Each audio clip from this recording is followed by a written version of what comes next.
வணக்கம் மக்களே! ஜாரா விளாக்ஸ்க்கு உங்களை அன்புடன் வரவேற்கிறேன். நம்ம சேனல புதுசா பார்க்குறவங்க லைக் பண்ணி, ஷேர் பண்ணி, சப்ஸ்கிரைப் பண்ணிக்கோங்க. மறக்காம பெல் ஐக்கான கிளிக் பண்ணிக்கோங்க. இன்னைக்கு என்ன வீடியோ பார்க்க போறோம்னா, நம்ம திருப்பாம்பரம் அண்ட் வனதுர்க்கை 2 கோவிலுக்கும் போயிருக்கோம். இந்த கோவில் 2 கோவில் சொன்னேன் இல்லையா? அந்த 2 கோவிலுமே அ ரொம்ப முக்கியமான ஒரு கோவில் ஸ்தலம்.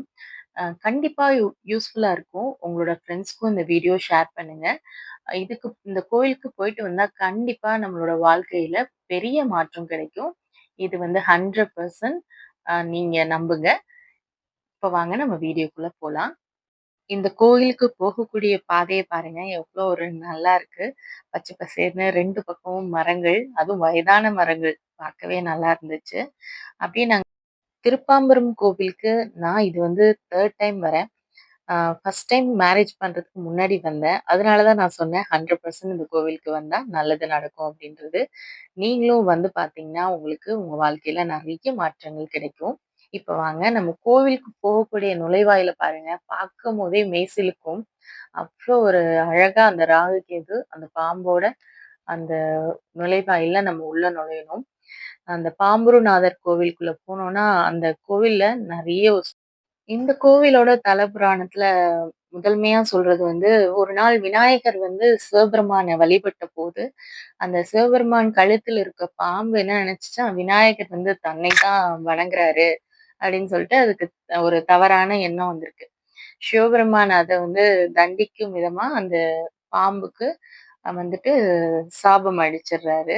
அப்ப ஆதிசேஷன் அப்படின்ற எல்லா பாம்புகளுக்குமே, எல்லா நாகங்களுக்குமே வந்து ஸ்ட்ரென்த் இல்லாம போயிடுச்சாம்.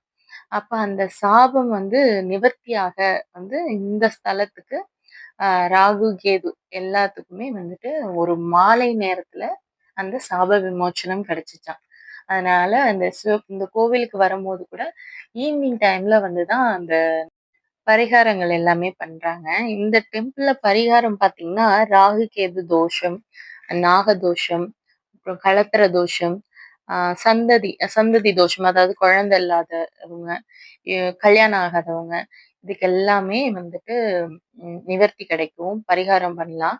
நான் கூட கல்யாணத்துக்கு முன்னாடி வந்துட்டு நெறைய விளக்கு ஏதோ 21 விளக்குலாம் கூட என்னை ஏத்த சொல்லியிருந்தாங்க. எனக்கு என்ன தோஷம் அதெல்லாம் சொல்லல. பட் ஆனா அந்த கோவிலுக்கு போயிட்டு இந்த மாரி விளக்கேத்திட்டு வந்தா ரொம்ப நல்லதுன்னு சொன்னபோது, நானும் கல்யாணத்துக்கு முன்னாடி இந்த கோவிலுக்கு வந்து விளக்கேத்திருக்கேன். அது மாரி நம்ம யாரையாவது கல்யாணம் ஆகாத ஒருத்தவங்கள இந்த கோவிலுக்கு அழைச்சிட்டு வரும்போது, அவங்களுக்கு நல்லது நடக்குமாம். இந்த கோவில் வந்து பாடல் பெற்ற ஸ்தலம். திருஞான சம்பந்தர், அப்பர், சுந்தரர், தேவாரம் பாடிய 275 பாட்டு பெற்ற சிவஸ்தலம். கண்டிப்பா வந்து சாமி கும்பிட்டுட்டு போங்க.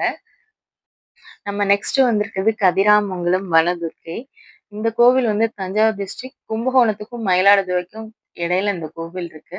இந்த கோவில்ல வந்து ரொம்ப சக்தி வாய்ந்த வனதுர்க்கை அம்மன் நமக்கு வந்து காடுகள்ல வாழும் சக்தி அப்படின்னு சொல்லி இந்த அம்மன் வந்து அருள்பாலிக்கிறாங்க.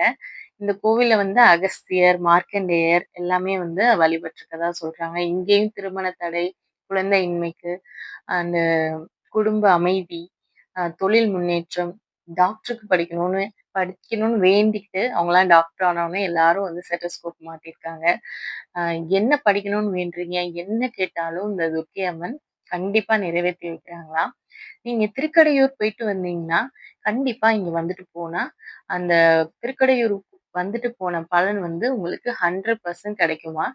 அதனால மேக்ஸிமம் திருக்கடையூர் வரீங்க அப்படின்னா, கண்டிப்பா கதிராமங்கலம் வந்துட்டு போங்க. இந்த வனதுர்க்கை அம்மன வணங்கிட்டு போங்க. உங்களுக்கு லைஃப்ல எல்லாமே சக்சஸ்ஃபுல்லா இருக்கும். நானும் இந்த கோவிலுக்கு இப்ப 2ண்ட் டைம் வரேன். இந்த வீடியோ பிடிச்சிருந்தா லைக் பண்ணி, ஷேர் பண்ணி, சப்ஸ்கிரைப் பண்ணிக்கோங்க. கமெண்ட் பண்ணுங்க.